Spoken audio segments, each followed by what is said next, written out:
Bueno, todos los partidos son difíciles, cada rival te plantea una cosa y pues bueno, a ver, lo importante es que nosotros estemos bien, que nos adaptemos rápido ahí al campo, a ver lo que ellos nos ofrecen y seguro que nos van a poder estar difíciles. Sí que es verdad que están haciendo bien las cosas, más allá de su campo, es un equipo que está haciendo pocos goles y pues bueno, solo es difícil. Y les marcan poco también, como en Tenerife de menos goleado. Sí, no, eso, que les marcan pocos goles y seguro que va a ser complicado, pero bueno, nosotros somos un equipo que nos mete pocos goles, arriba tenemos mucha calidad, si estamos serios ahí en el campo aquel que es un campo pequeño y tenemos en cuenta todos los detalles, estamos bien organizados y bien estructurados, yo creo que con la calidad que tenemos arriba, pues alguna seguro que podemos aprovechar.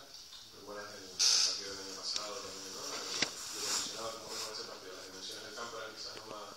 Sí, el bueno pues que tenemos es pues eso, que las dimensiones eran pequeñas, que era un campo pequeño, que el césped a ver cómo está, que el año pasado sí que estaba bien, tampoco ellos nos dejaron jugar mucho, fue un partido mucho de balón directo y pues bueno, en esas acciones tenemos que estar preparados para por si pasa otra vez, el juego aéreo, tener muchos detalles esos en cuenta y pues bueno, a ver también un poco a ver lo que nos plantea el equipo y pues bueno, intentar nosotros a ver si podemos hacer nuestro fútbol ahí.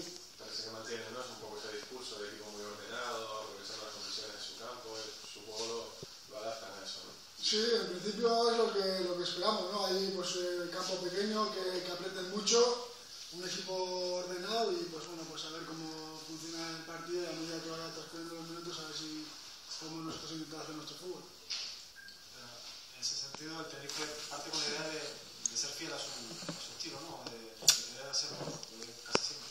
Sí, bueno, nosotros tenemos una filosofía, un estilo, pero bueno, luego muchas veces también por el rival o por las condiciones pues nos tenemos que adaptar. Y vamos ahí, el campo está embarrado y sería una equivocación intentar jugar por abajo. Así que bueno, a ver cómo funcionamos. ¿Cómo lleva lo de trabajar en el césped de estos días con tanto barro y tal? No estamos muy acostumbrados aquí. Sí, bueno, no son las mejores condiciones.